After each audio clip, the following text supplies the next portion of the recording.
है ना बच्चा लोग। तो ये देखो, कल जब हम डिस्कस कर रहे थे तो कुछ कंफ्यूजन क्रिएट हो गई थी, बट कंफ्यूजन नहीं होना चाहिए, क्योंकि जब हम पोटेंशियल एनर्जी की बात कर रहे थे कल, है ना, तो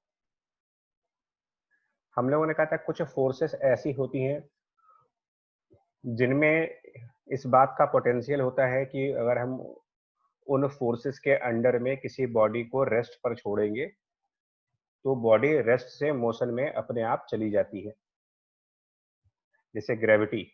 तो अगर हम किसी चीज को जीरो वेलोसिटी पर भी छोड़ दें तो वो जीरो वेलोसिटी से कुछ वेलोसिटी गेन कर लेती है। तो ये कैलिबर, ये पोटेंशियल ग्रेविटी में था, इसलिए हम ग्रेविटेशनल पोटेंशियल एनर्जी पढ़ते हैं। ऐसे हम लोगों ने कहा था कि स्प्रिंग में भी इस बात का कैलिबर होता है कि स्प्रिंग से अगर आप एक मास को अटैच करो और स्प्रिंग को खींच करके, पुल करके, एलोंगेट करके छोड़ दो, तो छोड़ने के बाद वो मास मूव कर जाता है, क्योंकि स्प्रिंग के फोर्स में पोटेंशियल होता है एक रुकी हुई बॉडी, स्टेशनरी बॉडी को मोशन में ले जाने का। तो जिन फोर्सेस में पोटेंशियल होता है स्टेशनरी बॉडीज को मूव कराने का, उन फोर्सेस के लिए हम एक टर्म पढ़ने जा रहे हैं जिसको नाम दिया था पोटेंशियल एनर्जी। कल हम लोगों ने ये डिस्कस किया था कि ग्रेविटी में इसका पोटेंशियल है तो इसलिए हम ग्रेविटेशनल पोटेंशियल एनर्जी पढ़ेंगे। स्प्रिंग में इसका पोटेंशियल होता है तो वहां पर इलास्टिक पोटेंशियल एनर्जी पढ़ेंगे। इलेक्ट्रोस्टैटिक में होता है तो ये सब चीजें कही गई थी। और ग्रेविटी वाली पोटेंशियल एनर्जी को डिफाइन करने का जो हमने तरीका लिया है, डेफिनेशन जो दी उसकी, कैसे हम ग्रेविटेशनल पोटेंशियल एनर्जी को बताते हैं, तो हमने कहा कि हम एक बॉडी को लिफ्ट करेंगे। ठीक है, हमने एक बॉडी को लिफ्ट किया, हमने ये माना था इसमें। और इसके पहले मैंने एक डिस्कशन तुमसे ये किया था, हालांकि तुम लोगों के लेवल से थोड़ा सा ऊपर है, बट फिर भी समझो कि हम लोग जब कोई वर्क करते हैं, किसी भी तरीके का फिजिकल वर्क हम लोग करते हैं, तो किसी भी तरीके का हम फिजिकल वर्क करते हैं तो हम लोग बेसिकली अपनी एनर्जी खर्च करते हैं। और जो हम अपनी एनर्जी खर्च करेंगे ना, वो कहीं ना कहीं किसी और फॉर्म में, काइनेटिक के फॉर्म में, पोटेंशियल के फॉर्म में, हीट के फॉर्म में, साउंड के फॉर्म में, लाइट के फॉर्म में, या किसी भी फॉर्म में जाती है। कल हम लोगों ने ये डिस्कस किया था कि बॉडी को लिफ्ट करने में कौन सा फॉर्म ऑफ एनर्जी हम बदलते हैं लिफ्ट करने में। मतलब एक बॉडी जो है उसको लिफ्ट करके उठाना है, अगर आपको सिर्फ उठाना है और उठा करके दूसरी जगह रखना है, उठाना है और उठा करके दूसरी जगह रखना है, आपको चलाना नहीं है उसको। जैसे आपकी बुक, मान लो आपके स्टडी टेबल से आपकी किताब गिर गई, जमीन पे गिर गई, तो अब आप जमीन से उठा करके किताब को टेबल पर फिर रख दो, तो क्या इसमें कोई काइनेटिक एनर्जी चेंज किया हमने? बताओ, बोलो, क्या हमने कोई काइनेटिक एनर्जी चेंज किया है इसमें? No sir. No sir. हम कह नो रहे हैं कि सर। सर है ना, समझो, आपको थोड़ा सा पिक्चरली, मतलब पिक्चर बना करके रियलाइज कराने की कोशिश करते हैं कि मान ले इस पर आपकी कोई किताब है, ठीक है ना, यहाँ पर आपकी कोई एक बुक पड़ी थी और वो बुक जो है वो मान लो गलती से नीचे गिर गई। तो ये बुक अगर आपकी मान लो फॉल कर जाए, नीचे गिर जाए, ठीक है, और आप आओ, बाहर से कहीं से आओ और उसको वापस लिफ्ट करके ऊपर रख दो, तो किताब उठाया आपने, जमीन से उठा करके टेबल पर रख दिया है साइड पे, तो इस प्रोसेस में क्या हमने काइनेटिक एनर्जी गिरी? क्योंकि जब आपने उस किताब को उठाना स्टार्ट किया था तब भी बुक रेस्ट पे थी, मतलब वो बुक ग्राउंड पे थी, वो रेस्ट पे थी, और उठा करके टेबल पर रख दिया तुमने बुक को, फिर वो 0 मीटर पर सेकंड पे आ गई। तो इसका मतलब तुमने जो किताब उठाई, उस किताब को उठाने से काइनेटिक एनर्जी तो चेंज हुई नहीं। बात समझ में आ रही कि नहीं आ रही आपको? ये कि कोई काइनेटिक एनर्जी में तो चेंज नहीं हुआ ना इसमें, कोई स्पीड तो बढ़ नहीं गई उसकी, पहले भी रेस्ट पे था, अभी भी रेस्ट पे है, तो कोई चेंज नहीं हुआ। बुक को उठाने में कल हम लोगों ने डिस्कस किया था, क्या कोई साउंड आती है, क्या कोई साउंड जनरेट होती है किताब उठाने में? No sir. No sir. कोई लाइट आती हो, ग्रीन कलर नो की, सर। रेड कलर की लाइट आती हो? No sir. अच्छा, नहीं आता। कोई एक्सप्लोजन होता हो, धमाका हो जाता हो, केमिकल रिएक्शंस होती है कुछ, नो सर। No sir. किताब उठाते ब्लास्ट हो गया सब? नहीं होता था। अच्छा, कोई वो कोई कोई न्यूक्लियस वगैरह निकलता हो वहां से? नहीं। No sir. तो इसका मतलब किताब उठाने में कि हुआ क्या फिर, जब यही सब फॉर्म ऑफ एनर्जी है ना, यही सब तो फॉर्म ऑफ एनर्जी है। तो किताब उठाने में क्या हुआ फिर, कौन सी एनर्जी जैसे बदलेगी? उसका प्लेस डिस्प्लेस हो गया, मतलब द पोटेंशियल एनर्जी। Potential हाँ, energy. इसीलिए हम पोटेंशियल कहते हैं एनर्जी आ कि गई। इसीलिए कहा था कल कि इन लिफ्टिंग एनी ब्लॉक, इन लिफ्टिंग एनी ऑब्जेक्ट, किसी भी ऑब्जेक्ट को जब लिफ्ट करते हो आप, तो whatever work we do, whatever work we do goes into potential energy, goes into the form of potential energy. अपने लेवल से थोड़ा सा ऊपर उठ के बात करो। वर्क जब भी करोगे तो वो किसी न किसी फॉर्म ऑफ एनर्जी में जाएगा। Yes sir. वर्क करेंगे तो कोई ना कोई फॉर्म ऑफ एनर्जी आएगी, और मैंने सारी फॉर्म्स ऑलमोस्ट आपको लिख दी है, एक्सेप्ट यस सर। एक चेंज इन पोटेंशियल एनर्जी और लिख देता हूं मैं यहाँ पर। यही सब फॉर्म्स ऑफ एनर्जीज हैं। तो काइनेटिक नहीं है, साउंड नहीं है, लाइट नहीं है, केमिकल नहीं है, न्यूक्लियस नहीं है, तो इसका मतलब यही होगा, पोटेंशियल एनर्जी में जाएगा वो। ये बात समझ में आ गई कि वर्क करोगे तो कोई ना कोई एनर्जी का फॉर्म बदल जाएगा। ये अब आपको सोचना है कि कौन सा फॉर्म बदला है। तो उठाने के प्रोसेस में, किसी भी सामान को नीचे से ऊपर उठाने के प्रोसेस में, है ना, कोई सामान नीचे गिरा, उसको उठाया, ऊपर रख दिया, इस प्रोसेस में तो सिर्फ एक ही एनर्जी बदलती है, पोटेंशियल एनर्जी। तो अगर मुझे ये पता लगाना है कि पोटेंशियल एनर्जी कितनी होगी, तो मुझे ये पता लगाना पड़ेगा कि मैंने कितना काम किया है बॉडी को उठाने में, एक बॉडी को लिफ्ट करने में मैंने कितना काम किया, यही उसकी पोटेंशियल एनर्जी होगी। समझ पा रहे हो, डेफिनेशन समझ पा रहे हो इसको? Yes sir. है ना, कि अगर आप, हाँ, कि अगर आपको ये पता लगाना हो कि व्हाट इज पोटेंशियल एनर्जी, उसका फॉर्मूला क्या है, तो आप ये पता लगाओ कि आप किसी बॉडी को लिफ्ट करने में कितना काम करोगे। अब मेरा क्वेश्चन था कि हम क्यों काम करेंगे लिफ्ट करने के लिए, हमें हमें क्या ऐसी पड़ी, हमें कौन सी जरूरत पड़ गई कि बॉडी उठाने में हमको मेहनत क्यों पड़ती है, किसी चीज को लिफ्ट करने में आपको क्यों मेहनत पड़ती है?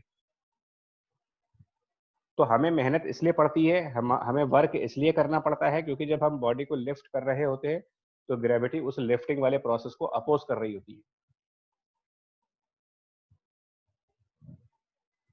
आ रही बात समझ में आपको? Yes sir. इस काम कर यही रहे होते हैं। तो यही पिछले केस में हमने कहा था कि आपको एक फोर्स लगाना पड़ेगा जो लिफ्ट करे बॉडी को, क्योंकि ग्रेविटी तो इसको नीचे खींच रही है, force of gravity is downward. तो लिफ्ट करने के लिए हमको भी फोर्स लगानी पड़ेगी, और कम से कम ग्रेविटी के बराबर लगानी पड़ेगी आपको, कम से कम ग्रेविटी के बराबर लगाओ। तो हमने जो लिफ्ट करने के लिए फोर्स लगाई उसने कितना वर्क किया, तो वो हमने फोर्स इनटू डिस्प्लेसमेंट से निकाला है, mg इंटू एच के थ्रू।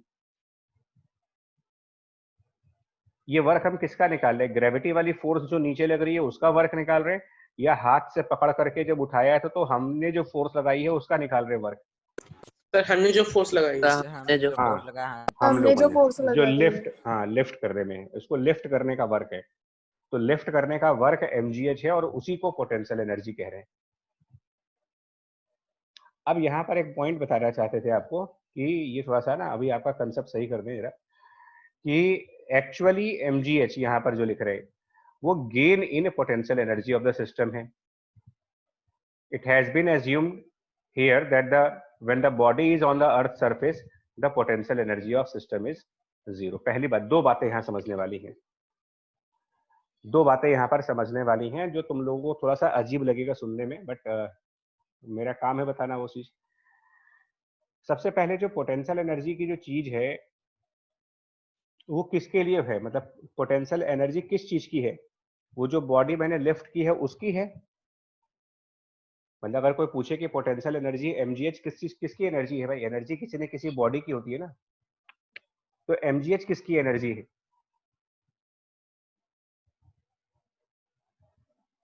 बोलो बच्चा, समझ में नहीं आ रहा आपको? ये क्वेश्चन समझ में आ रहा है कि whose energy is defined by mgh? क्या बोलोगे आप? सर लिफ्ट हुई बॉडी को, तो जिस बॉडी को लिफ्ट करते हैं या जो बॉडी रेस्ट पर होती है, एनर्जी का फॉर्मूला ही आता है।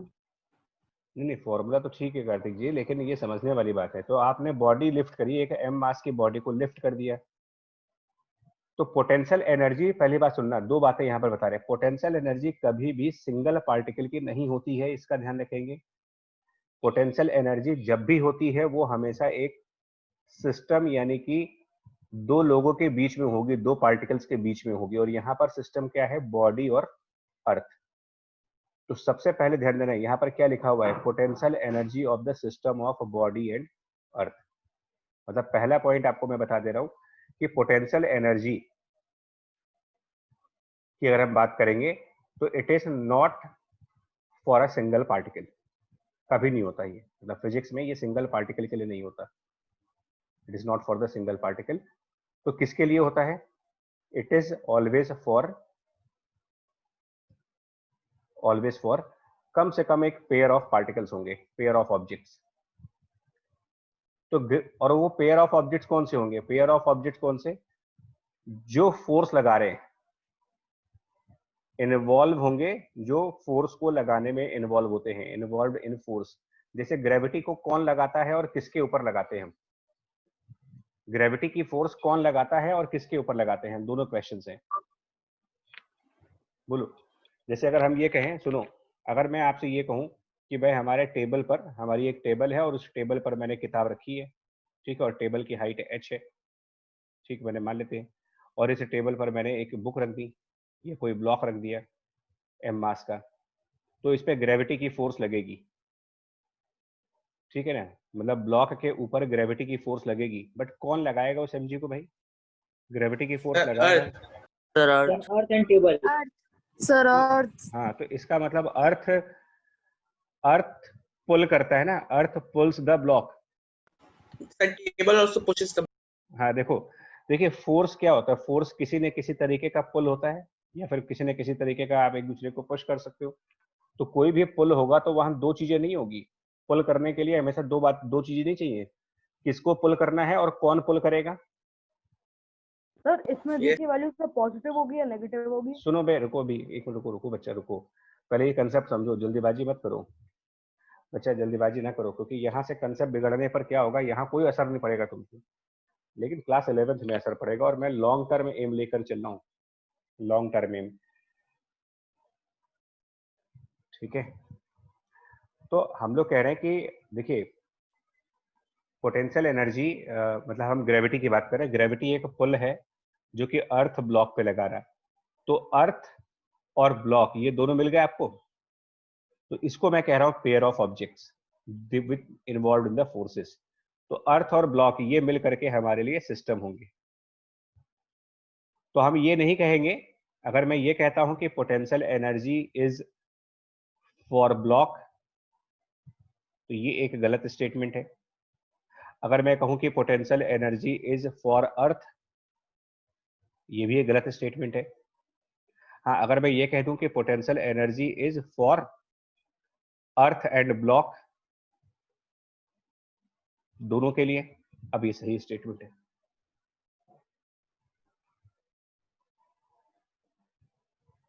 तो पहला पॉइंट आप ये समझोगे कि पोटेंशियल एनर्जी जब भी डिफाइन किया जाएगा ऑफ द सिस्टम, किसी भी जगह जाओगे तो सिस्टम लिखा होगा यहाँ पर, potential energy of system, system किसका, बॉडी का और अर्थ का। सर एक क्वेश्चन। हाँ पूछो। सर जो पिछला एग्जांपल दिया था आपने, उसमें सर दो सिस्टम नहीं हो गए? कैसे?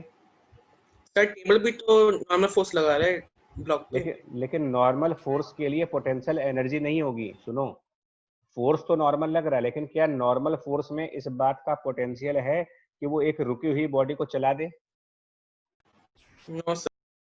तो आप समझो, मैं अभी आपने शुरुआत से ध्यान नहीं दिया शायद, वो तुम लोग गलती नहीं है, एक्चुअली बड़े बड़े बच्चे ध्यान नहीं देते। मेरी बात सुनो, क्या हम किसी भी फोर्स के लिए पोटेंशियल एनर्जी पढ़ लेंगे? पोटेंशियल एनर्जी सारी फोर्सेस के लिए नहीं होता, पोटेंशियल एनर्जी उन्हीं फोर्सेस के लिए होता है जिन फोर्सेस में इस बात का पोटेंशियल हो, इस बात की कैपेबिलिटी हो कि वो एक रुकी हुई बॉडी को चला सके। ओके। नॉर्मल फोर्स में इस बात का पोटेंशियल नहीं होता है कि वो किसी रुकी हुई बॉडी को चला सके, नहीं होता, तो नॉर्मल में पोटेंशियल एनर्जी नहीं होगी। पहली बात ये समझो कि पोटेंशियल एनर्जी ना किसी फोर्स की होती है, पहली बात, पोटेंशियल एनर्जी फोर्स के लिए होती है, और कौन से फोर्स के लिए होती है? तो उन्हीं फोर्सेस के लिए पोटेंशियल एनर्जी हो सकती है जिन फोर्सेस में इस बात की क्षमता हो कि वो स्टेशनरी बॉडीज को मूव कर सकें। ग्रेविटी में ये कैपेबल, ग्रेविटी में ये कैलिबर है, स्प्रिंग में ये कैलिबर है, नॉर्मल में नहीं है। तो नॉर्मल के लिए हम पोटेंशियल एनर्जी को ना तो पढ़ेंगे और ना तो डिफाइन करेंगे।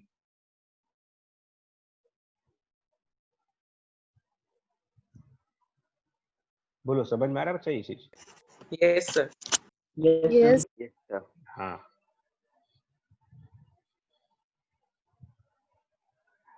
ठीक है बच्चा। देखो,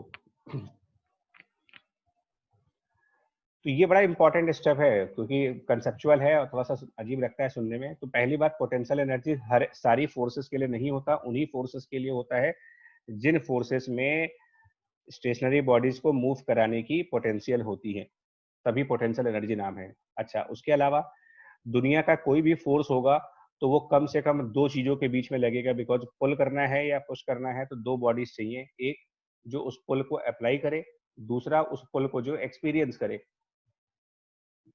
तो पोटेंशियल एनर्जी हमेशा सिस्टम के लिए होगी। दूसरी बात,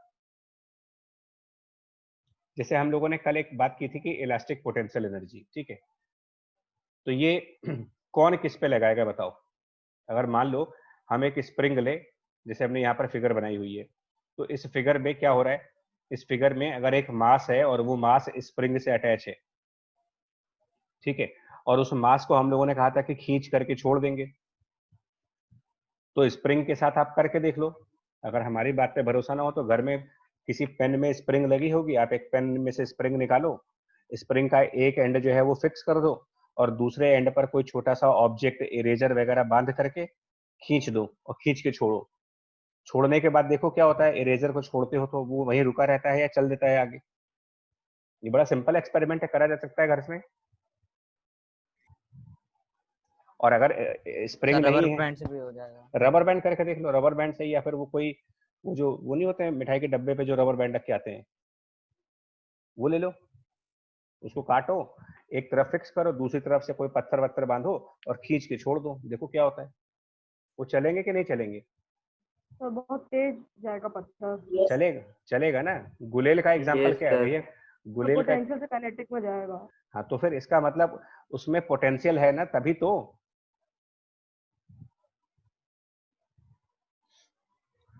अच्छा, तो हम लोग क्या कह रहे हैं इसमें इसमें इसमें पोटेंशियल एनर्जी के लिए सिस्टम कौन है?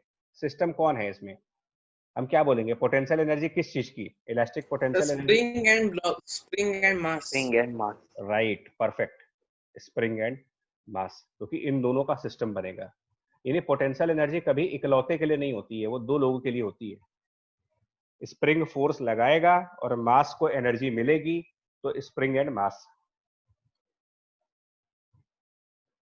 अच्छा, उसके अलावा एक और बात होती है बच्चा कि पोटेंशियल एनर्जी के बारे में एक और स्टेटमेंट बड़ा फेमस है कि पोटेंशियल एनर्जी एक्चुअल में डिफाइन नहीं होता कितना होता है। मतलब पोटेंशियल एनर्जी की एब्सोल्यूट वैल्यू डिफाइन नहीं है, वो यहां पर लिखा हुआ है,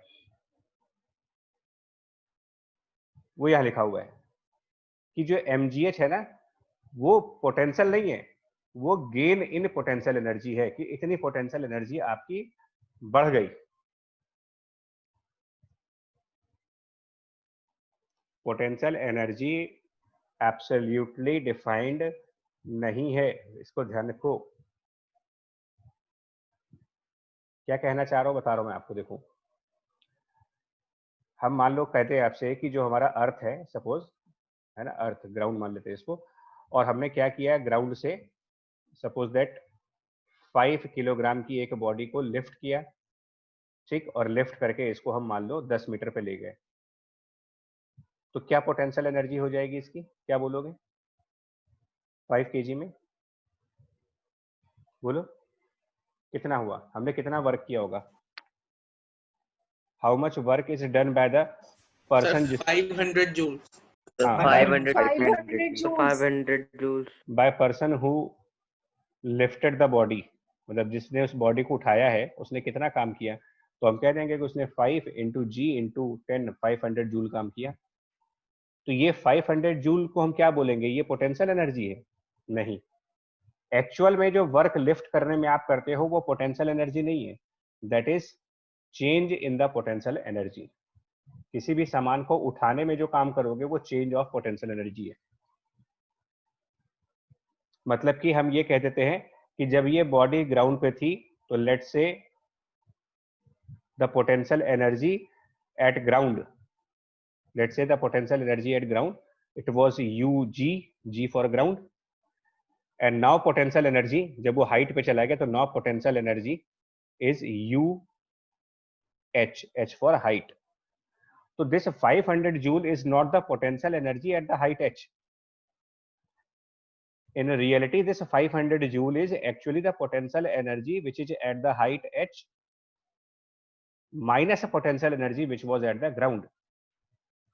This is what is actually defined in a physics. Actually defined in physics is the change of potential energy.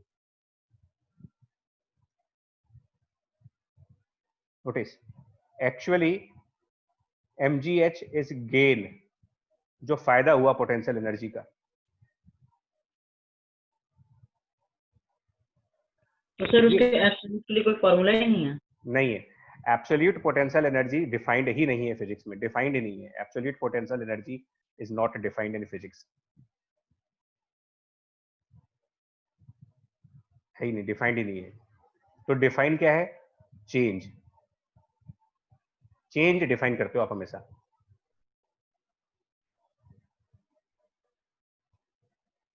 ठीक है, अब हम क्या करते हैं, तो what we do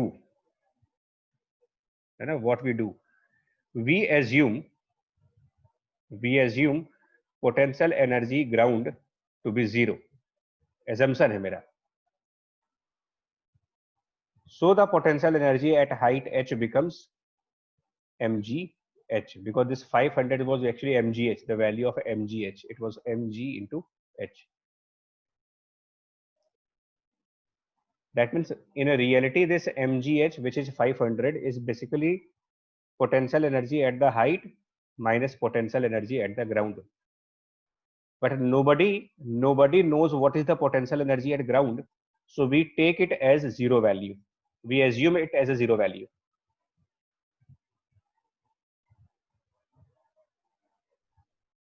And this process of assuming potential energy at ground to be zero is known as reference, considering reference. यही मैंने पीछे यहां पर लिखा हुआ है आपके लिए।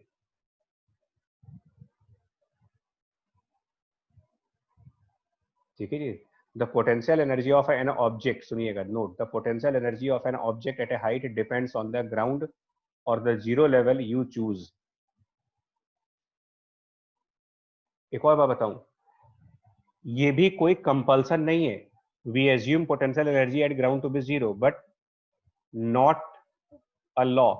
बाउंडेशन नहीं है कि आपको यही मानना ही है। आप नहीं मानना चाहते हो मत मानो। देखिए, कुछ चीजें लॉ होती हैं और कुछ चीजें हम और आप मिलकर के डिसाइड कर लेते हैं। जैसे आईसीसी के टूर्नामेंट में और गली मोहल्ले के टूर्नामेंट में क्या फर्क है? सर गली वाले में, सर गली मोहल्ले में रूल्स हमारे स्कूटर पे होते बॉल हैं। लगी तो आउट। स्कूटर पे बॉल लगी out. Sir Direct- boundary decide नहीं है। आप अपने हिसाब से सब कुछ सेट कर देते हो कि नहीं? सारे रूल्स अपने हिसाब से नहीं बना देते हो? Yes sir. Yes sir.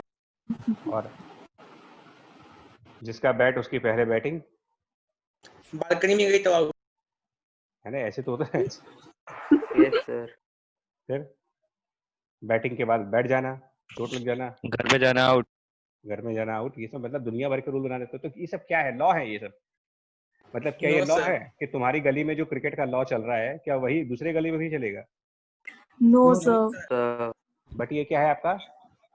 Rules है। क्या बोलते हो, रूल्स बोलते हो कि नहीं? रूल आपको Yes, sir. आपको रूल्स में और लॉज में फर्क पता है? रूल में और लॉ में, ट्रैफिक रूल्स और traffic laws, yes sir law compulsion होता है। और रूल्स सर रूल्स को तोड़ सकते हैं। तोड़ सकते हैं और उसको चेंज किया जा सकता है। रूल्स लोकलाइज हो सकते हैं ना।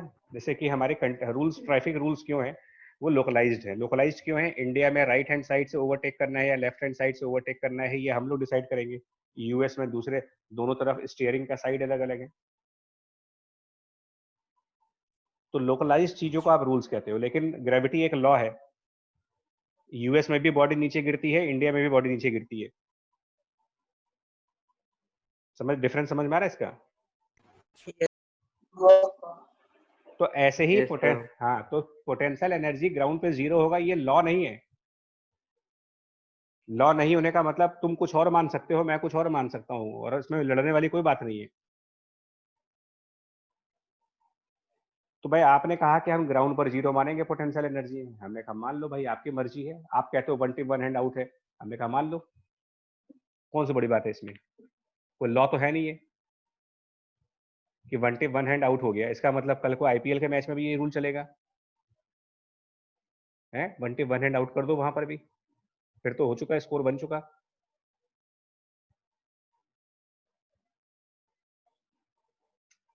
मेरी बात समझ पा रहे हो मैं क्या कहना चाह रहा हूँ यार? Yes sir. Yes, sir. Yes, हाँ। sir. Yes sir. कि ग्राउंड पोटेंशियल एनर्जी 0 होती नहीं है, आप मानते हो। जैसे 1 टिप 1 हैंड आउट होता नहीं है, आप मान लेते हो। तो कोई और कुछ और मान ले तो somebody वो कहता है कि नहीं हमारे यहाँ का रूल अलग है।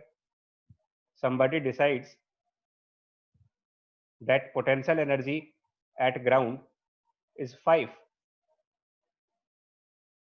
कहता है कि नहीं 5 है, 0 नहीं 5 है।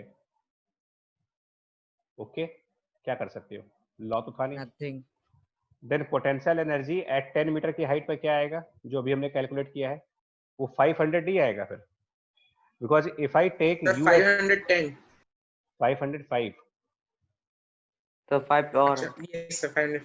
बिकॉज चेंज आएगा ना। अगर आप यू एट ग्राउंड को 5 मानते हो, देन ये 5 उधर ले जाओ, 505 हो गया।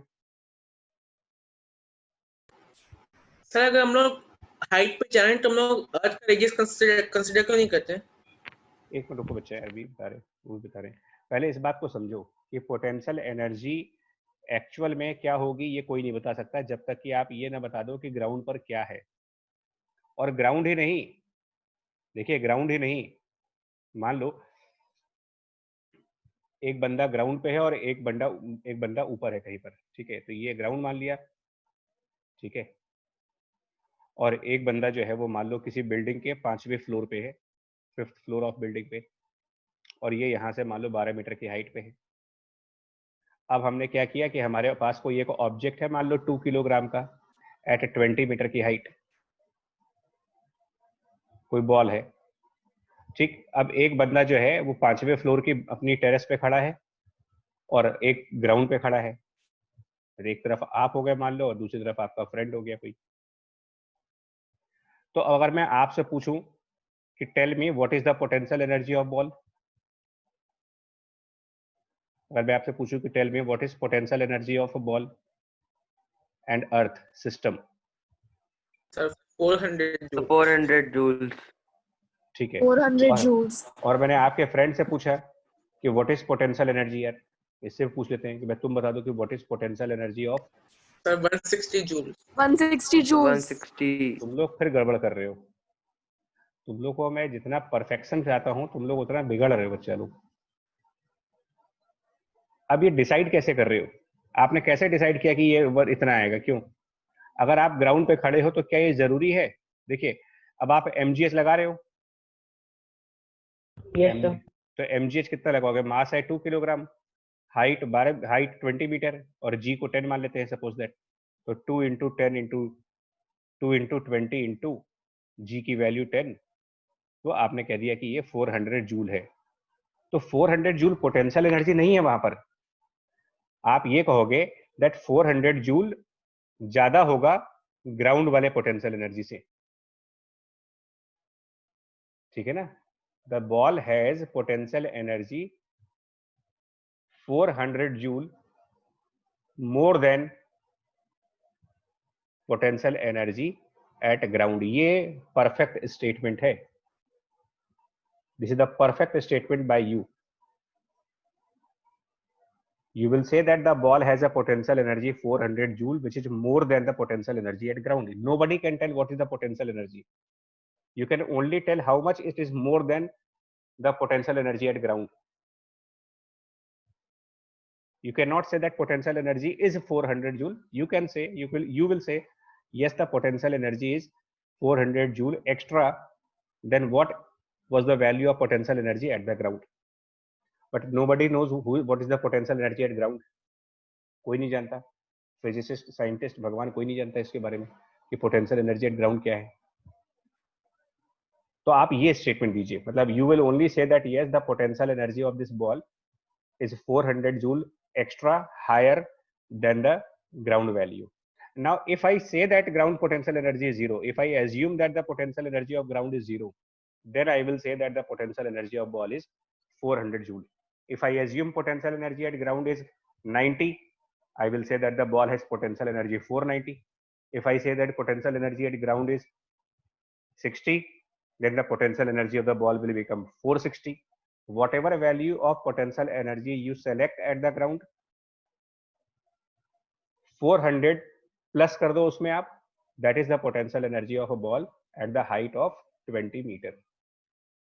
आई बात ये समझ में आपको? Yes. Yes, sir. अब आपके फ्रेंड्स के पास चलते हैं कि भाई इनसे पूछते हैं ये क्या कहेंगे. तो आपके फ्रेंड का स्टेटमेंट सुनो. फ्रेंड से कितना ऊपर है? फ्रेंड से ये कितनी हाइट पर है? Sir, 8 meter. तो अब आपके फ्रेंड का स्टेटमेंट क्या होगा?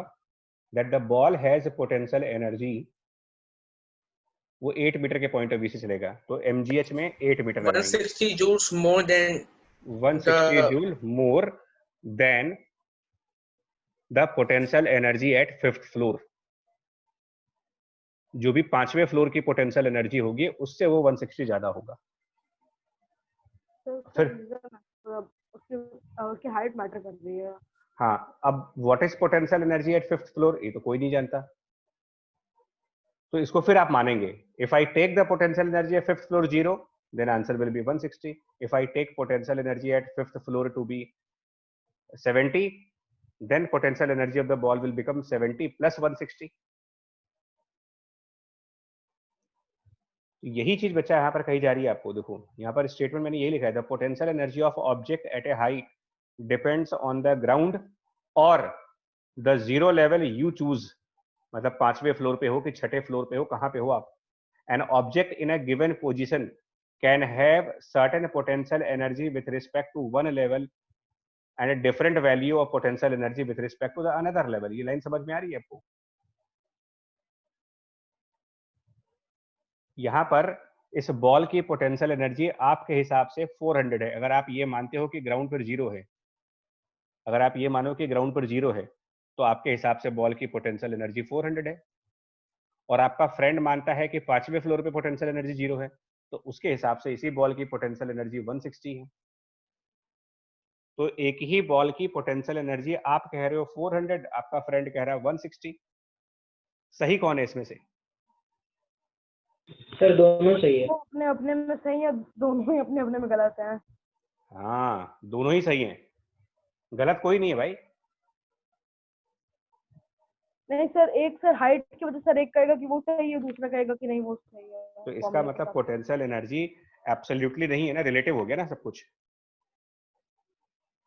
एब्सोल्यूट का मतलब क्या होता है? जो सबके लिए एक हो ना, सबके लिए एक थोड़ी है इसमें.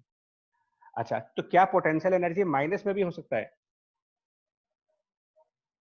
सर अगर ग्राउंड के नीचे हो तो स्केलर क्वांटिटी. देखो So it is a scalar quantity. तो बच्चा, स्केलर क्वांटिटी का मतलब जो नंबर, स्केलर मतलब नंबर, स्केलर क्वांटिटी का मतलब which can be presented in a number form. और नंबर पॉजिटिव भी होता है, नेगेटिव भी होता है. देखो समझाता हूँ आपको. सपोज आपने एक कोई स्पेसिफिक लेवल पर, कोई एक स्पेसिफिक लेवल आपने चूज किया. जरूरी नहीं कि ग्राउंड हो, ये लेवल ग्राउंड के ऊपर भी हो सकता है. और यू डिसाइडेड, ये आपकी चॉइस होगी, कोई बता नहीं सकता. यू डिसाइडेड, जैसे गली वाले क्रिकेट में आपका डिसीजन है, वैसे पोटेंशियल एनर्जी गली मोहल्ले का गेम है, आप डिसाइड करो क्या करना है. तो you decided potential energy at this level, potential energy at this level to be 0. ये आपका डिसीजन है. आपने कहा कि यार इस लेवल पर 0 होगा. सो इफ एनी ऑब्जेक्ट, तो if any object is above this level, if any object is above the level, किस लेवल की बात कर रहे हैं, किस लेवल की, above the level where you decided potential energy to be 0, तो उससे ऊपर है मान लो, अगर हम h हाइट ऊपर है उससे, तो I will say its potential energy to be plus mgh. But if any object is below that level, the level where you decided the potential energy to be 0, and if any object is below that level, then you will say that potential energy is minus mgh.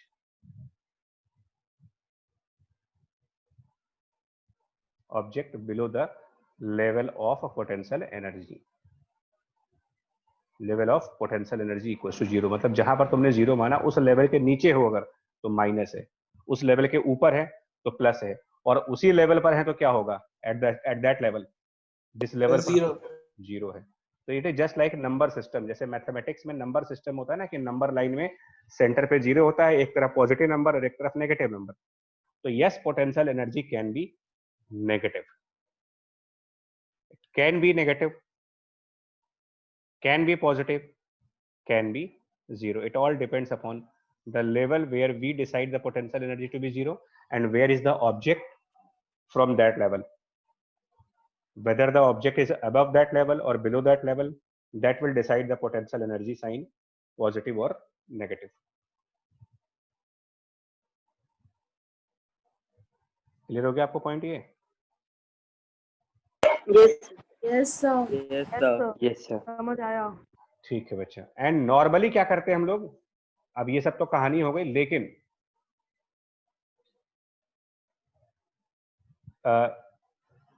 In regular practice, मतलब जब आप numerical करोगे और daily basis पर, तो हम एक चीज पहले, डिस्क्लेमर नहीं होता, जैसे डिस्क्लेमर कोई सीरियल है तो पहले डिस्क्लेमर लगा देते हैं.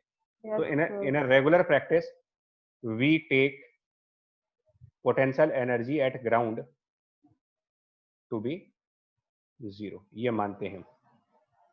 तो आगे के चैप्टर में मैं यही मान करके न्यूमेरिकल सॉल्व करूंगा कि ग्राउंड पर पोटेंशियल एनर्जी की वैल्यू 0 है, बट ये मान कर रहे हैं. मानना और रियलिटी में फर्क है. मान लो, आप मान लो पोटेंशियल एनर्जी 0 है ग्राउंड पर, ठीक है, कोई बात नहीं, बट एक्चुअली 0 है नहीं. इनफैक्ट किसी को नहीं पता क्या है पोटेंशियल एनर्जी.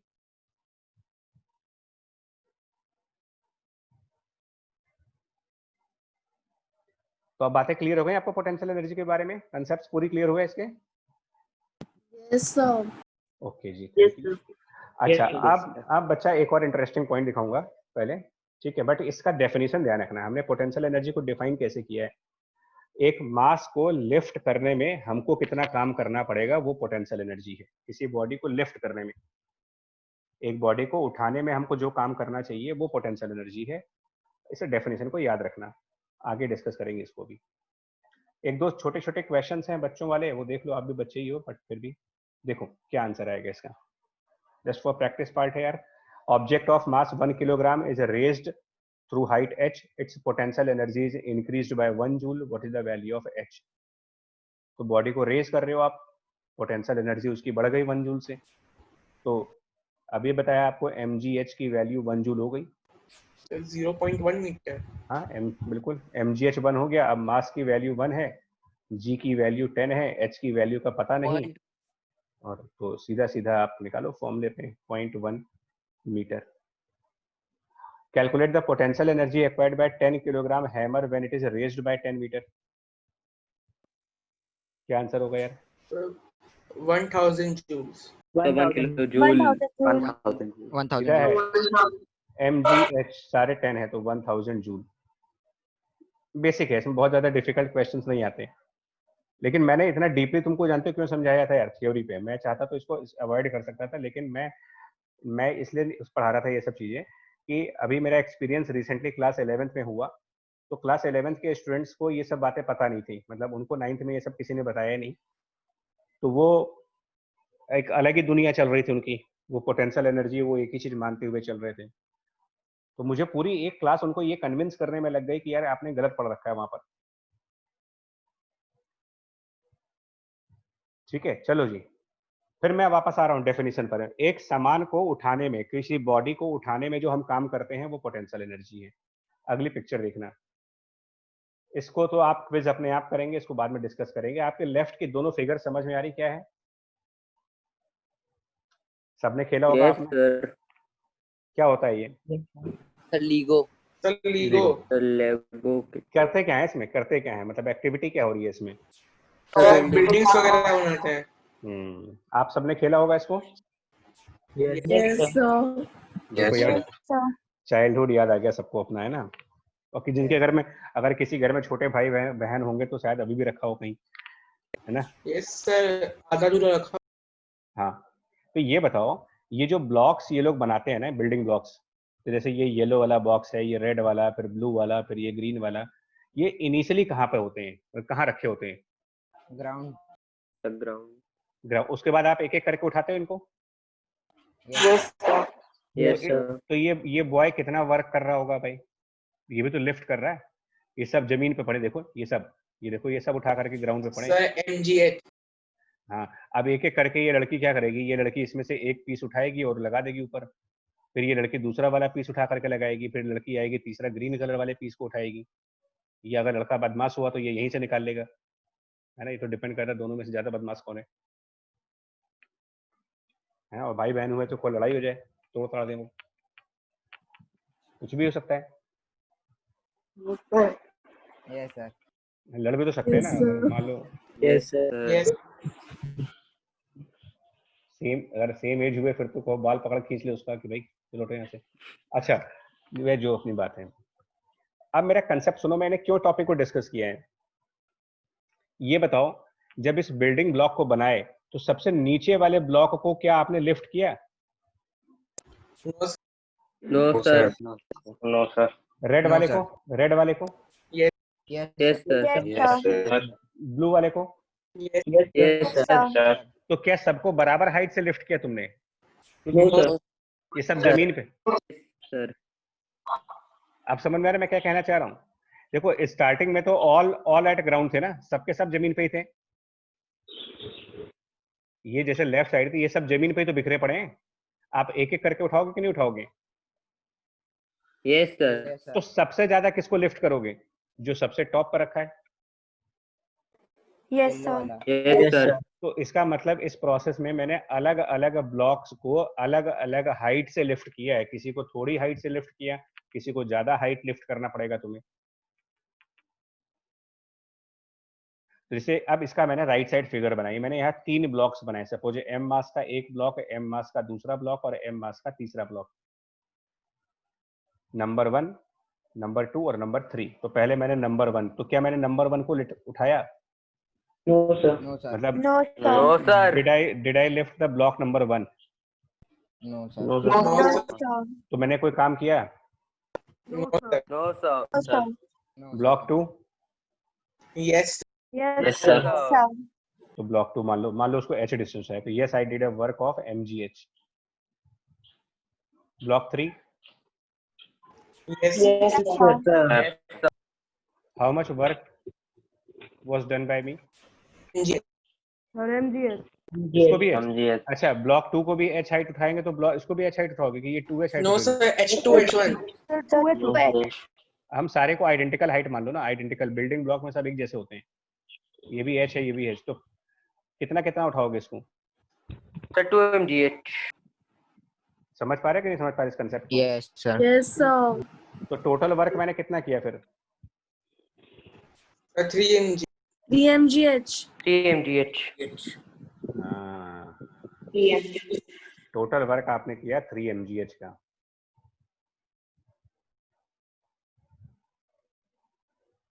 समझ पाए इसको? Yes sir. Sir. Yes sir. Okay भैया, लोग तो आप लोग बड़े। तो इसका मतलब हमने ये टोटल वर्क किया, तो ये इसकी पोटेंशियल एनर्जी हो गई। अब इस कंसेप्ट को समझो क्या लॉजिक बना।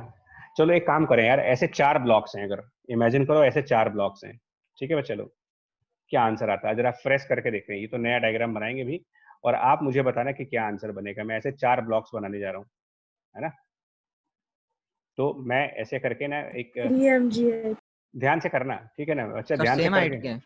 हाँ सब बिल्कुल आइडेंटिकल है। मैं फिगर आपके सामने ला रहा हूँ, फिगर ड्रॉ करके लाऊंगा अभी यहाँ पर आपके सामने हम लोग करेंगे।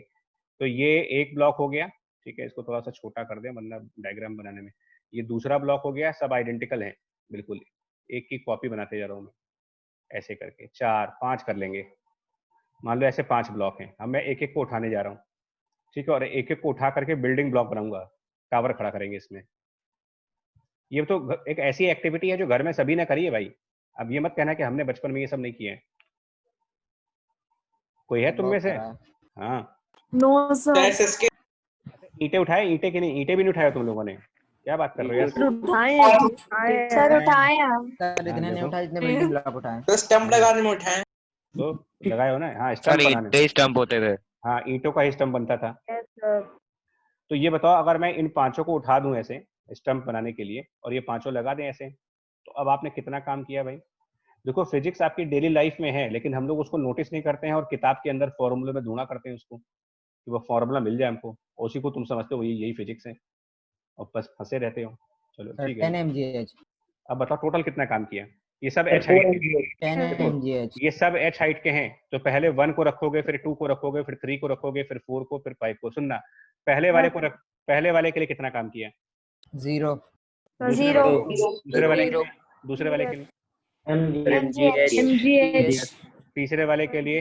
2 MGH। ठीक है। अब देखो, अब अगर आप समझ पा रहे हो, वाकई में समझ पा रहे हो, तो इसका मतलब आप सही ट्रैक पे चल रहे हो मेरे साथ।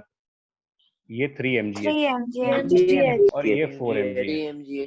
4 MGH। तो टोटल कितना काम किया हमने इस बिल्डिंग को तैयार करने में? Total 10 mgh। 10 10 mgh। अच्छा अब सुनो, मैं 10 mgh को क्या करने जा रहा हूँ, 5m को अलग कर देंगे, g अलग कर देंगे और 2h को अलग कर देंगे, ठीक। और ये टोटल कितनी हाइट हो गई? देखो ये टोटल हाइट कितनी हो गई यहाँ पर, यहाँ से यहाँ तक? 5h। 5h ना? यस सर 5 पक्का ना? यस सर 5 सर 5 ठीक है, ठीक है। तो 5h, ठीक है, 5h हुआ है टोटल। Okay yes sir. अच्छा पहले ये बताओ, अब सुन लो कंसेप्ट। तो ये जो 5h है इसका मिड पॉइंट कहाँ पर आएगा? 5h का मिड पॉइंट? सर 3 थर्ड पे 3। थर्ड का मिडल। मिडल पॉइंट, 5h का मिड पॉइंट, यानी कि इस बिल्डिंग का सेंटर, इस बिल्डिंग का सेंटर, क्या वो 2.5h पे नहीं होगा?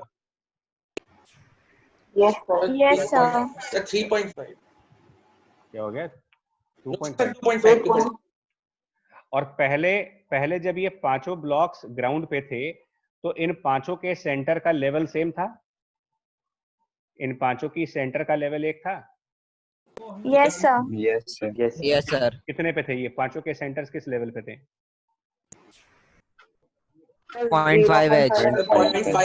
0.5H। तो ये बताओ सेंटर टू सेंटर कितना राइज किया आपने? सेंटर टू सेंटर कितना राइज किया है?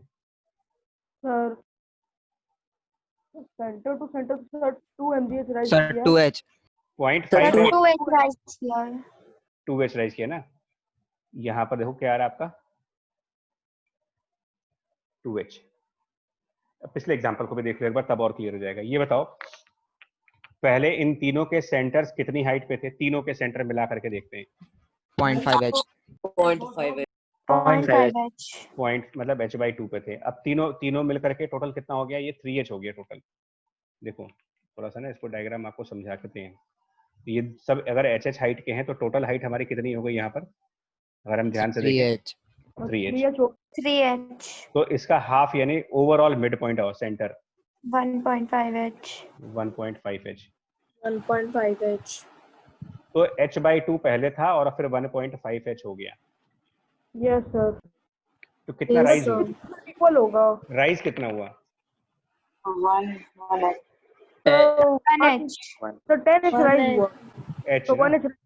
1h h। और टोटल कितने मास की बिल्डिंग बनाई है तुमने? टोटल कितने मास की बिल्डिंग बनाई है? 3m। तो टोटल सुनो अब क्या हो रहा है? Total mass of building, total mass of building 3m and multiplied by h, which is the amount by which the center of a building the centre of complete 3 building. mgs। सुनो 3 बच्चा, mg। सुनो, H क्या आ रहा है यहाँ पर? ये जो एच आ रहा है वो क्या है? जब बिल्डिंग तैयार हो गई ना हमारी, ब्लॉक्स, बिल्डिंग ऑफ ब्लॉक्स, तो जब हमारे सारे ब्लॉक मिल करके एक बिल्डिंग के फॉर्म में आ गए, तो उस बिल्डिंग का सेंटर ग्राउंड से 1.5 एच पे था, और स्टार्टिंग में सारे ब्लॉक्स का सेंटर पॉइंट हाफ एच पे था। तो centre Change in midpoints of the blocks. मतलब कि सेंटर कितना राइज हो रहा है? Yes, sir. Rise in Yes, centre. sir. इस एच को कह सकते हो ना कि ये राइज इन सेंटर है। ऐसे ही यहाँ Yes, भी sir. हो रहा है, देखो यहाँ भी यही हो रहा है। सेंटर कितना राइज कर रहा है? 2h। This rise of centre. Yes, sir. और 5m क्या है? 5m क्या है? मास ऑफ बिल्डिंग, क्योंकि 5 ब्लॉक्स की बिल्डिंग। तो इसका मतलब अगर आप ब्लॉक्स की बिल्डिंग तैयार करो, तो जो वर्क आपने किया वो उसकी पोटेंशियल एनर्जी हुई, उतनी पोटेंशियल एनर्जी उसकी बढ़ गई। Yes sir. यानी हम ये Yes, क्या, sir. यानी कि in process of building this block, in process of building, sorry, potential energy rise कर जाएगी कितने अमाउंट से? 10 mgh से। जितनी पहले थी उससे बढ़ जाएगी, क्योंकि मैंने हमेशा कहा है कि वर्क जो आप करते हो वो पोटेंशियल एनर्जी का चेंज आता है कि इतनी पोटेंशियल एनर्जी बढ़ेगी। कंसेप्ट क्लियर हुआ आपका? ये yes. Yes Yes, sir. Sir सबसे ज्यादा पोटेंशियल एनर्जी सर कौन से ब्लॉक में है? फिर वही बात पूछो, पोटेंशियल एनर्जी एक ब्लॉक की नहीं होती, सिस्टम की होती है पूरे। एक इकलौते की पोटेंशियल एनर्जी, ये पांचों के मिल करके और अर्थ के मिल करके, इन सब की, इस पूरी फैमिली की पोटेंशियल एनर्जी है। पोटेंशियल एनर्जी फैमिली की होती है हम कैलकुलेट भी नहीं कर सकते कि ना। ना ओके सर। ऐसे ही बताऊं बच्चा, एक और समझो, एक और कंसेप्ट बताते हैं तुमको। ये जो बिल्डिंग ऑफ ब्लॉक्स का कंसेप्ट है ना, इसको समझना होता है थोड़ा सा। अब जैसे मैं आपसे ये कहूं कि फिर से वापस इसी बिल्डिंग पर आए, ठीक है, और ये मान लो घर की जो अलमीरा है ना, घर की अलमीरा वो गिर गई ऐसे किसी वजह से। अब आपको ना इस अलमीरा को खड़ा करना है। कैसे करोगे? ये लेटी हुई अलमीरा है, अब इस अलमीरा को आप खड़ा करना चाहते हो। मतलब ये हाइट सपोज करो b है, और ये हाइट l है, और इसका मास ये है, ठीक है। तो घर की जो अलमीरा है वो गिर गई है। अब हम इस गिरी हुई अलमीरा को क्या करना चाह रहे हैं? सीधा करना चाह रहे हैं, मतलब यहाँ लाना चाह रहे हैं, और ला करके हम इसको क्या करना चाह रहे हैं? इसको घुमा करके इसको ऐसे वर्टिकली खड़ा करना चाह रहे हैं, ऐसे। प्रोसेस समझ में आ गया आपको? मतलब ये किया आपने। Yes, sir. समझ जा रहा yes sir. You did this, you did Yes, sir. तो आपने क्या किया? अब इधर एल वाली साइड, इधर बी वाली साइड, तो क्या वर्क किया आपने? Work done by you, mgh। नहीं। MGL. ये भी क्या, ये भी एक तरीके से लिफ्ट करने वाला केस नहीं है कि सामान उठाई तो रहे हो? MGL। MGL. सुनो, ब्लॉक्स के केसेस में ना सेंटर देखो, सेंटर, इसका सेंटर पहले कितनी हाइट पर है? Sir b/2। अच्छा, अब कितनी हाइट पर है? Sir sir l/2। L. तो राइज कितना हुआ? वो सेंटर पहले से कितना ऊपर चला गया? पहले से इसका सेंटर कितना ऊपर गया बताओ? राइज बाय सेंटर कितना है बताओ? सेंटर कितना उठा? L minus B/2. तो इसको L-B/2। तो इसको mg से मल्टीप्लाई करके अपना वर्क कहोगे तुम। इतना वर्क आपने किया। किसी भी सामान को उठाने में आपका वर्क इतना आएगा। अगर वो सामान ब्लॉक के फॉर्म में है ना, रेक्टेंगल के फॉर्म में है, क्यूबॉइड के फॉर्म में है, तो सेंटर लेना पड़ेगा उसका। सर ये वाला चीज समझे नहीं हम। अरे बच्चा, पीछे जो ये चीज समझा रहे, इसी को तो कंसेप्ट है ये भी, कि हमने जब ये सारे ब्लॉक्स बनाए तो हमने एक एक करके सारा वर्क काउंट किया था ना। तो बाद में हमारा एंड पे क्या आया? एंड पे जो एंड रिजल्ट है उसमें 2h का टर्म आया, और हमने जब इस सिचुएशन को एनालाइज किया तो हमको ये समझ में आया कि 2h सेंटर का राइज बताता है, कि पहले सारे सेंटर्स। So your रुक जाओ बच्चा, रुक जाओ। Chernobyl. पहले सारे सेंटर्स h/2 डिस्टेंस पे हैं, h/2 हाइट पर। जितने भी सेंटर थे वो h/2 पे थे। अब वो सारे सेंटर 2.5 h पे हैं। तो h/2 से 2.5 h पे जब सेंटर चले गए तो सेंटर कितना राइज हुआ ऊपर, सेंटर कितना राइज हुआ ये पूछ रहा हूं मैं आपसे। 0.5 h पे तो पहले से ही थे, उठा कितना वो? 2h। तो वही चीज आंसर में आ रही है कि सर 2h तो उठा। तो उसी को तो मल्टीप्लाई कर रहे हो मास के साथ, mgh के साथ, ये सब कुछ ऐड करके वही आंसर तो आया आपका। इसके पहले वाले में भी यही आया आंसर कि टोटल मास इंटू जी इंटू वो डिस्टेंस। आप मल्टीप्लाई किस चीज से कर रहे हो? मल्टीप्लाई उस टर्म से कर रहे हो जो ये बताता है कि सेंटर कितना उठेगा इसका।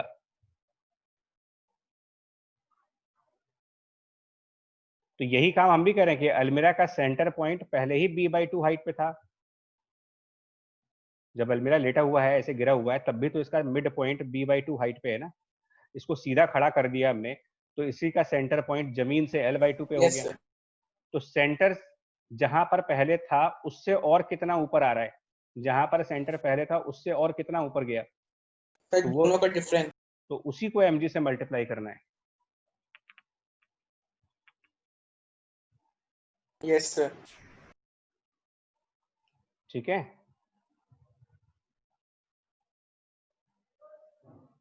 बोलो ठीक है ये चीज। Yes sir. Yes, sir. अब ऐसे ही देखो, एक और एग्जांपल दे तुमको, एक और एग्जांपल दे। ये तो अलमीरा का मैंने एग्जांपल दिया, ठीक है। अब एक और एग्जांपल देता हूँ। मान लो यहाँ पर फ्लोर है। आपने घर में कभी आयरन रॉड, सरिया वगैरह देखा है? Yes. तो मान लो, या बैट, सपोज करो बैट है, पतला सा बैट, लकड़ी का बैट। तो ये बैट जो है वो जमीन पर है, ठीक है जी। ये एक मान लो हम बैट मान लें, या इसको कुछ एक रॉड मान लेते हैं। एक रॉड है जिसका मास m है और लेंथ l है। ये कुछ मेरे ख्याल से तिरछा बन गया है, इसको सही करें, इसको हटाएं पहले। ठीक है, मान लो एक रॉड है जो जमीन पे ऐसे लेटा हुआ था। अब आपका मन बदल गया, आपने कहा कि हम रॉड को सीधा खड़ा करेंगे। आपने इसी रॉड को सीधा कर दिया। कितना काम किया हमने भाई इसमें? सर एक बोलो। एंगल पे सर काम किया। नहीं, ये रॉड को खड़ा कर दिया तुमने, मतलब आपने इसको यू डिड।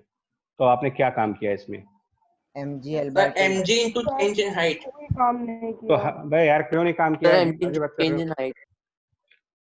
आपने क्यों काम नहीं किया भाई? किसी सामान को उठा रहे हो, काम ही नहीं है ये। हम एक सामान लिफ्ट कर रहे हैं, कोई काम नहीं है ये। हाँ सर, पर जो एंगल बना रहा है सर वो 90 डिग्री का है। अरे बच्चा, एंगल नहीं देखना होता इन सब में। मैं पहले बोल रहा हूँ, एंगल देखने की बात ही नहीं कर रहे हैं। पोटेंशियल एनर्जी स्केलर क्वांटिटी है, कल भी डिस्कस हुआ है। यहाँ पर ये काम करना होता है, तुमको ये देखना होता है। जैसे इस रॉड का सेंटर पॉइंट देखो, तो इसका सेंटर पॉइंट कितना उठा। मतलब मैं तुमको ये समझा रहा हूँ कि जब कोई बॉडी को लिफ्ट करते हो, देखो यहाँ पर क्या कर रहे हो। इन सारे आर्टिकल्स में जो यहाँ पर पढ़ा है, देखो इन सब केसेस में हमने क्या किया है। इन सब केसेस में हम एक बॉडी को लिफ्ट करके ऊपर ले जा रहे हैं। आप इस तरीके को तो देखो, तरीके को एक्चुअल में हम सेंटर को ही देखते हैं। क्या हो रहा है यहाँ पर देखो, अगर हमारे पास एक बॉडी यहाँ पर रखी है, मान लो ऐसे, उसका सेंटर पॉइंट यहाँ पर है।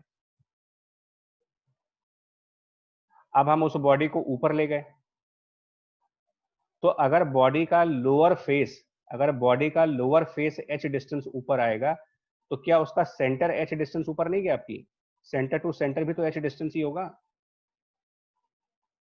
टॉप से टॉप तक का डिस्टेंस h नहीं होगा? ये बताओ, ये सब चीजें बताओ, क्या ये सब अलग अलग अमाउंट से आएंगे?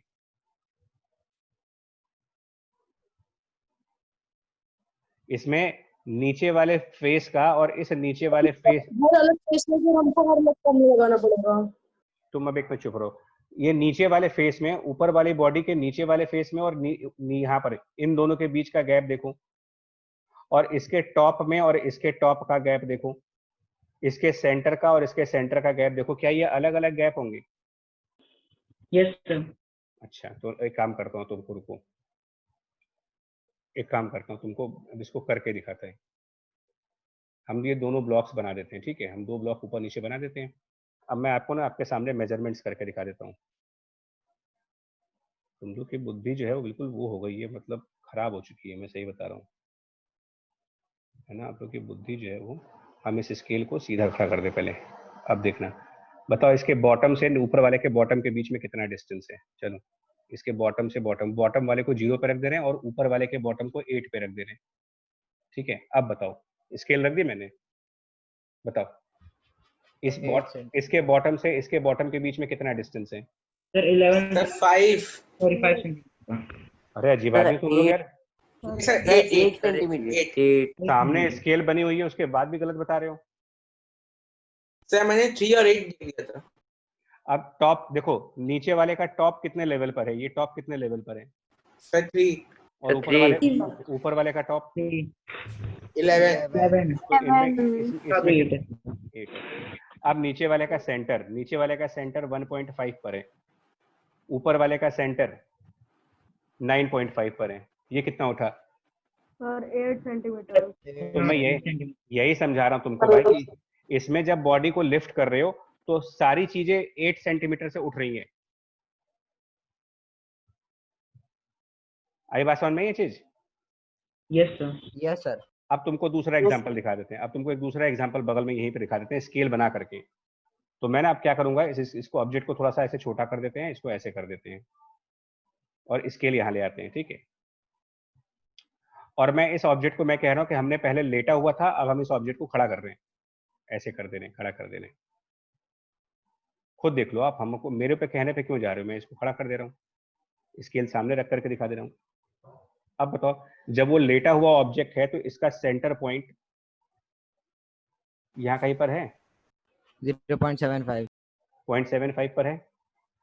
अब जब खड़ा हो गया तो उसका सेंटर पॉइंट कहाँ आ रहा है, लगभग कहाँ पे आ रहा है, ऑलमोस्ट ये 5 आ गया यहाँ पर, 2.5। तो इस प्रोसेस में सेंटर कितना उठा, आपसे पूछा जाए कि सेंटर कितना लिफ्ट हुआ यहाँ पर। 1.75। तो एक्चुअल में मैं तुमसे क्या कह रहा हूँ कि जब तुम mg इंटू एच करते हो तो रियलिटी में ये h सेंटर टू सेंटर का राइज है, रियलिटी में ये सेंटर से सेंटर का राइज है। लेकिन पहले वाले फिगर में आप सेंटर टू सेंटर का राइज देखो, या टॉप सरफेस से टॉप सरफेस का राइज देखो, या बॉटम सरफेस से बॉटम सरफेस का राइज देखो, ये सब 8 आएंगे। इसीलिए यहां पर ये नहीं बताया जाता आपसे कि लिफ्ट करने में ये h कौन सा डिस्टेंस है।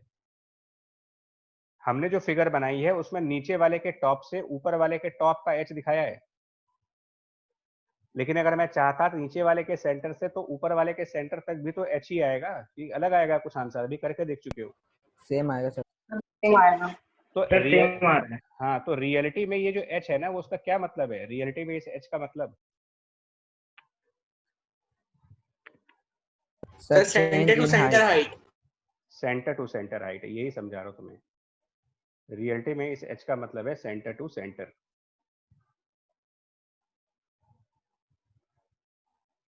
यही कंसेप्ट तुमको समझा रहा हूँ कि एडवांस लेवल के कंसेप्ट समझा रहे तुम्हें कि बिल्डिंग ऑफ ब्लॉक में भी यही कंसेप्ट लगता है, किसी लेटी हुई चीज को खड़ा करने में भी यही कंसेप्ट लगता है, रॉड को खड़ा कर दिया तब भी यही कंसेप्ट हुआ। तो एक लेटी हुई रॉड को जब तुमने खड़ा किया तो अब बताओ हमने कितना काम किया, how much work I did. Sir mg into change in height. Centre की, Yes. सेंटर कितना हाइट पे चला गया, पहले वो जमीन पे था, अब कितनी हाइट पर है, अगर रॉड की लेंथ है ले तो रॉड की length L by 2 sir L by 2. तो L/2 करो यहाँ मल्टीप्लाई, और जो हमने काम किया यही इसकी पोटेंशियल एनर्जी है।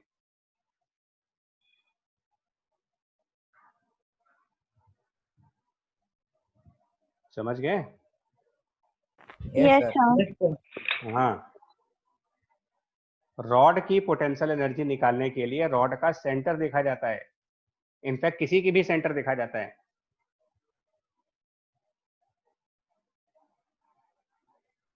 और यही मेरा क्वेश्चन था, potential energy of uniform chain and rod. मान लो घर का जो सीलिंग है ना, घर की सीलिंग, उससे एक चेन लटक रही है, एक चेन मेटल वाली।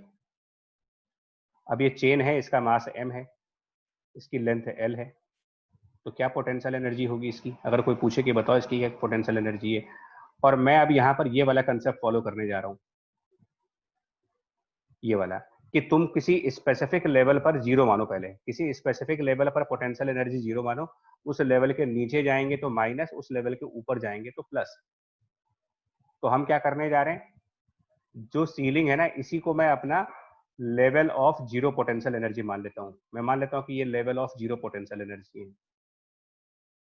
तो अब हम चेन का सेंटर देखेंगे, चेन का सेंटर पॉइंट, तो वो उस लेवल से कितना नीचे है?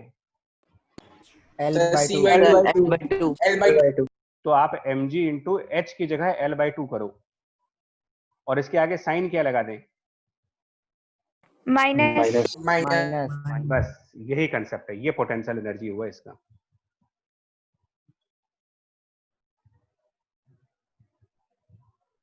आई बात समझ में? Yes, Yes, sir. sir. Yes sir.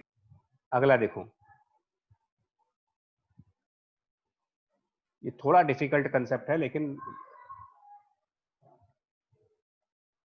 फायदा भी तभी है जब ये पढ़ो। अब हमने क्या किया, चेन को उठा करके ऐसे रख दिया, नेकलेस टाइप का, जैसे गले में पहनते हैं, जैसे गले में चेन पहनी जाती है, तो वैसे है।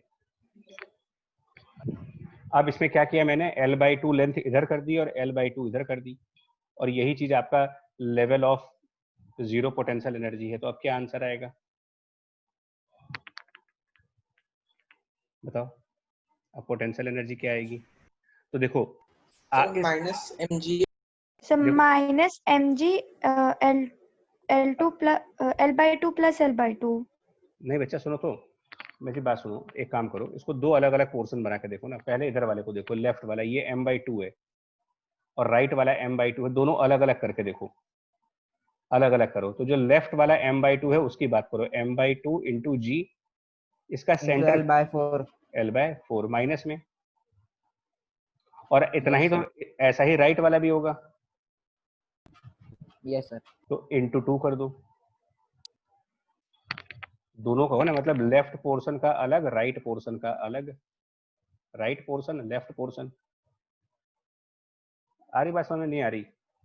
Yes sir. Yes sir. थोड़ा सा डिफिकल्ट है ये, मतलब आपके लेवल से ऊपर है, लेकिन इसमें टाइम देना।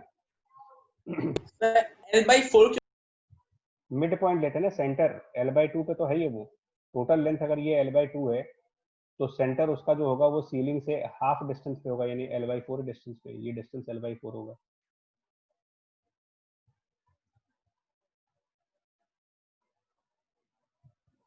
मैं तुमको ये तो समझा रहा हूँ कि ब्लॉक्स, चेन, इन सब में हमेशा सेंटर देखा जाएगा।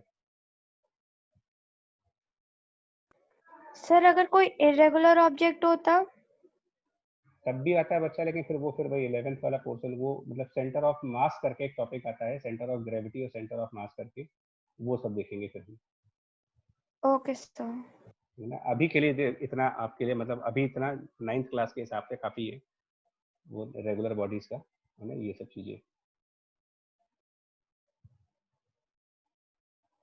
और लास्ट का इस टॉपिक है बच्चा एक बस पावर का। तो पावर कैसे डिफाइन करते हो? पोटेंशियल एनर्जी हमने आपको बता दिया किस तरीके से देखना है, इसको ध्यान से समझना, ठीक है। एक चाहो तो एक और क्लैरिटी के लिए एग्जांपल दे रहा हूँ, एक और एग्जांपल क्लैरिटी के लिए और ले लूँ, तो थोड़ा सा और आपको ना क्लियर होगा चीजें।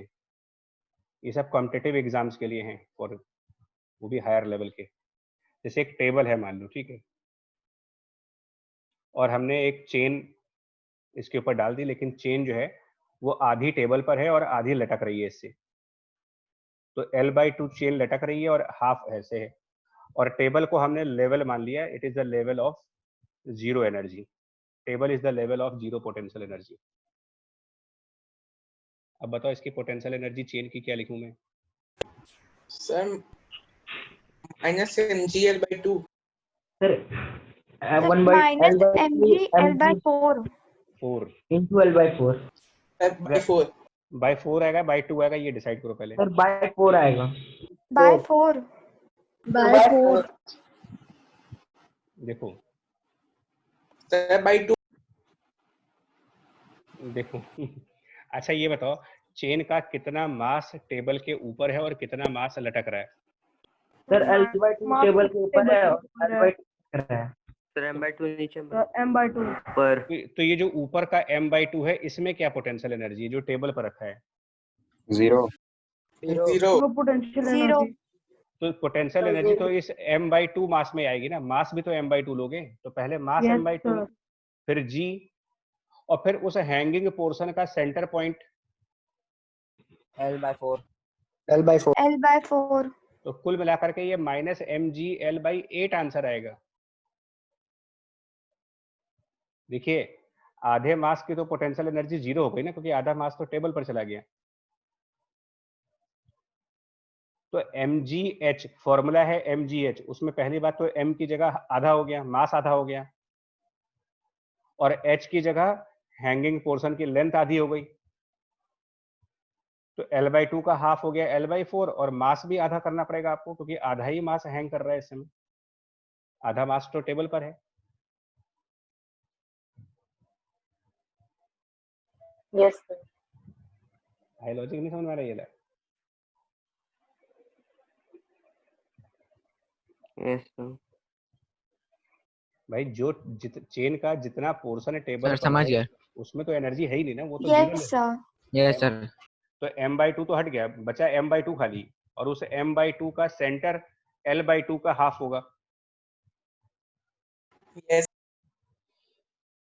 ठीक है जी, कंसेप्ट समझना है इसको। यस सर समझ गए। और बच्चा ये देखो पावर है ना, तो पावर है rate of transfer of energy. Rate of transfer of energy मतलब कि कोई वर्क आपने किया तो कितने टाइम में किया, है ना, कितने टाइम में। तो वर्क अपॉन टाइम बेसिकली कह देते हो कि वर्क और टाइम को डिवाइड करके आ जाएगा। और वर्क हम लोगों ने क्या पढ़ा था बच्चा, देखो तो वर्क हम लोगों ने पढ़ा था फोर्स और डिस्प्लेसमेंट का प्रोडक्ट, और डिस्प्लेसमेंट अपॉन टाइम को हम क्या लिख सकते हैं अगर वैसे देखा जाए, तो डिस्प्लेसमेंट बाय टाइम भी कोई चीज हो सकती है। क्या हो जाएगा यार डिस्प्लेसमेंट बाय टाइम को लिखना चाहे तो? वेलोसिटी।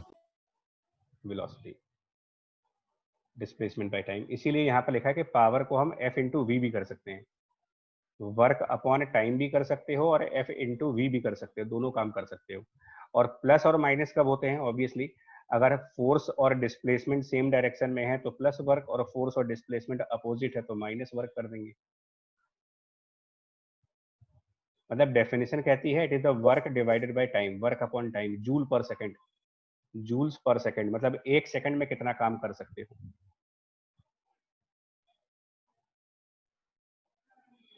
मतलब अगर मैं आपसे ये कहूँ ना कि मान लो स्टेयर है, ठीक है, एक स्टेयर है और यहाँ पर भी एक स्टेयर है, दोनों सिमिलर स्टेयर्स हैं, आइडेंटिकल स्टेयर्स हैं, ठीक है। और आपने क्या किया, आपके हाथ में कोई एक ब्लॉक है, आप उसको ले जाकर के घर की छत पे ले जा रहे हो, तो आप चढ़ते चढ़ते चढ़ते चढ़ते ले जाकर के उस ब्लॉक को छत पे रख दिया आपने, ठीक है, ये आप है।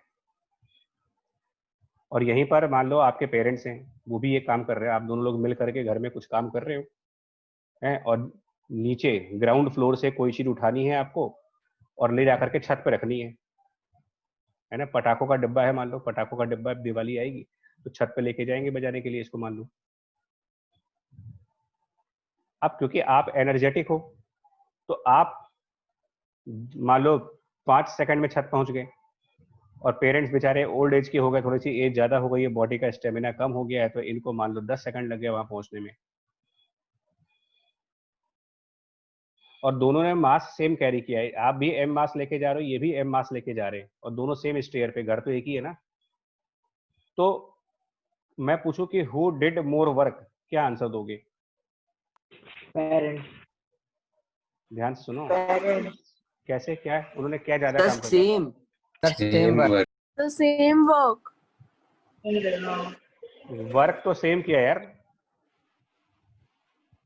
जितनी हाइट तक आप भी उसी हाइट पे जाओगे, दोनों सेम हाइट तक सेम मास लेके जा रहे हैं।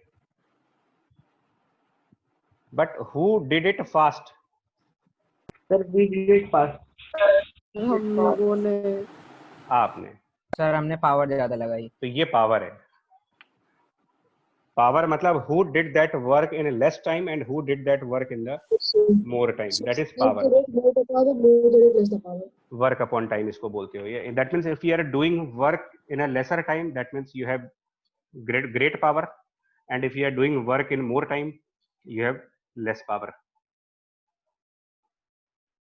अभी समझ में आया? एक चीज पूछनी थी सर, पावर को हम वॉट्स में मेजर करते हैं या जूल्स में?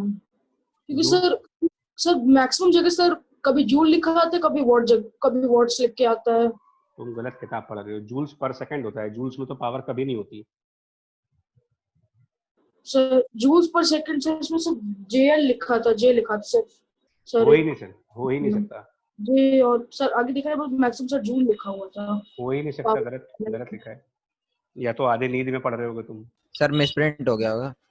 या तो हाँ सर मैक्सिमम मैं वॉट में निकालता हूँ, ये लोग जूल्स में कभी-कभार लिख देते हैं। कभी नहीं लिखते। तुम एक आंख से पढ़ रहे होगे, एक आंख से जूल दिख रहा होगा, एक आंख से पर सेकंड नहीं दिख रहा होगा तुम्हें। सेकंड गायब हो गया होगा, है ना, हो सकता है ऐसा भी,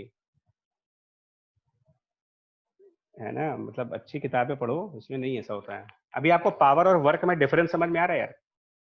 Yes, एक होता है काम, जैसे अभी आपको होमवर्क मिल जाए, असाइनमेंट्स मिल जाए कि ये असाइनमेंट पूरी करनी है, तो कुछ होंगे जो 1 घंटे में कंप्लीट कर देंगे और कुछ 1 हफ्ते में भी नहीं कंप्लीट कर पाएंगे। तो आपने काम तो किया, स्कूल से कोई होमवर्क मिला, आपको करना ही है। अब उसको जल्दी करते हो या मतलब स्लो मोशन में करते हो, तो वो आपकी पावर है। स्पीड ऑफ डूइंग वर्क एक तरीके से कह सकते हो। पावर को अगर हम सिंपल वर्ड्स में कहना चाहें तो कह सकते हो कि it is the speed of doing the work. समझ गए इसको? कि जल्दी काम करना है कि धीमे काम करना है। काम तो उतना ही करना पड़ेगा आपको। 4 पन्ने को होमवर्क है तो 4 पन्ने करने ही है। अब आज करो, 2 दिन में करो, ये आप देख लो। Speed of doing the work.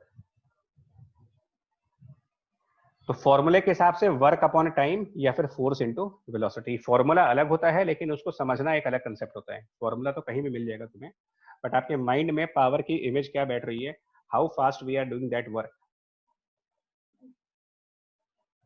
So, like a man of 20 kilogram climbs up a ladder 20 seconds, और लैडर की हाइट 10 मीटर है। पावर क्या है इसकी? तो power work divided by time. Work क्या किया? तो 20 किलोग्राम है और 10 मीटर है, तो mgh वैल्यू पुट कर दो। मास हो गया 2, g की वैल्यू 10, हाइट की वैल्यू 10 और टाइम लिया 20 सेकंड। इतने वॉट? 100 वॉट। हाँ सर 100 जूल्स पर सेकंड। नीचे वाला भी कर लेंगे आप लोग, कि इसको स्किप कर दूं मैं? देखिए इसमें भी मास गिवन है, हाइट गिवन है, टाइम गिवन है, सेम है। Yes sir. Yes sir. अगला देखो,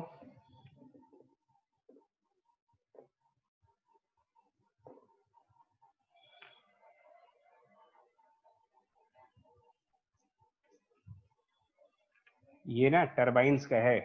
क्या कंसेप्ट है इसमें?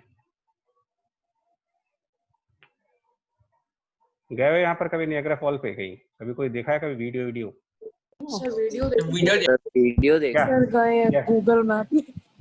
गूगल मैप में क्या होता है इसमें वैसे? पानी वानी गिरता है कि मतलब क्या होता है इसमें? अरे सर बहुत जरूरत से ज्यादा गिरता है। झरना। बहुत तेज सर, कोई नीचे आ जाए मर ही जाएगा, इतनी तेज सर पे पड़ेगा।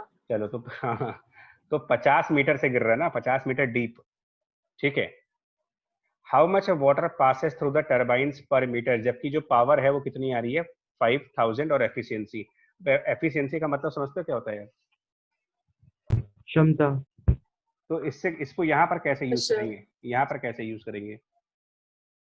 सर 85% एनर्जी इस्तेमाल कर सकते हैं, बाकी 15% सर यूजलेस जा रही है। हाँ, तो वेस्ट जा रही है बाकी 15%। मतलब कि यूज्ड पावर जो होगी वो 5000 का 85% होगा,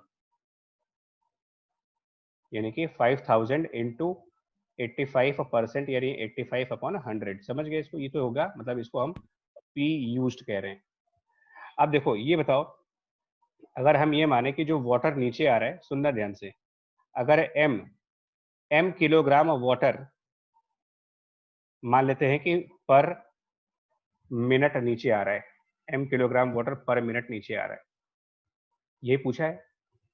how much water passes through the turbine पर मिनट, मान लिया m किलोग्राम आ रहा है। और अगर वो h हाइट से नीचे गिरेगा तो वर्क डन हो जाएगा mgh। लेकिन ये कितनी देर का वर्क हुआ? 60 सेकेंड्स।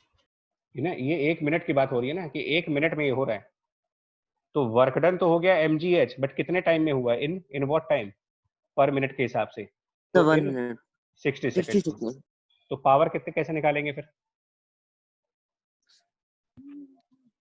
तो वर्क बाय टाइम करके पहले वर्क निकालना MGH पड़ेगा, MGH by T बस। एमजीएच का फॉर्मूला लगा सर।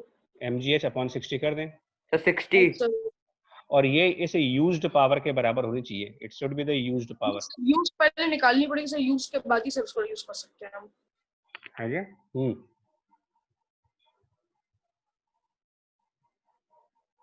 लेकिन ये ना 5000 की यूनिट अलग है, ये हॉर्स पावर है। Yes sir, horse power. तो उसमें भी और कितना मल्टीप्लाई कर दे? सर 746। तो अब इसको सॉल्व कर लेंगे। बाकी सब दे रखा है, जी भी दे रखा है, एच भी दे रखा है, एम निकालना है तुम्हें। एच दे रखा है 50 मीटर। 10 रुपए। 10 रुपए। सर 10। यहाँ पे बताओ, man jumps 10 metre height in 1 second while the other man of same mass jumps in 3 seconds. Who has developed more power? Sir man 1 second The first man. Man in 1 One- second. Sir first man. Sir first man. The 1 second वाला. 8 second वाला। ठीक है, अब बाकी खत्म है बच्चा। Transformation of energy है बेसिकली। इसमें यहाँ पर डिस्कस करना होता है कंजर्वेशन ऑफ एनर्जी को, मेनली कंजर्वेशन ऑफ एनर्जी को। 2 आर्टिकल्स होते हैं इसमें, एक तो ये पेंडुलम जहाँ पर एनर्जी कंजर्व होती है, और एक और आर्टिकल होता है जहाँ पर हमारा फ्रीली फॉलिंग ऑब्जेक्ट्स होते हैं। तो पेंडुलम और फ्रीली फॉलिंग ऑब्जेक्ट्स, ये 2 और है जहाँ पर एनर्जी क्या रहती है? कंजर्व। तो इसमें समझ। और ये रोलर कोस्टर का नहीं बताएंगे? और ये स्लाइड बताएंगे क्यों नहीं, वो है देखो आगे है यहाँ पर। ये यहाँ पर क्वेश्चन है उसका, ये इस टाइप के रोलर कोस्टर वाले भी क्वेश्चंस हैं, करेंगे इसको भी, ठीक है ना। बट अभी नहीं, इसको भैया और एक टाइम लगेगा, 1 क्लास और लगेगी भी आपके लिए, तो होगा आराम से। ठीक है, तो आज पावर तक ही रखो इसको, अभी पावर तक और पोटेंशियल एनर्जी तक, यहाँ तक का कंसेप्ट रखो आप। उसके बाद जो है अब ट्रांसफॉर्मेशन वाला एक और फाइनल लेक्चर होगा, उसमें खत्म हो जाएगा। ठीक है जी, चलो आज इतना रखते हैं, है ना। Yes, sir. Thank you, sir. Thank you sir.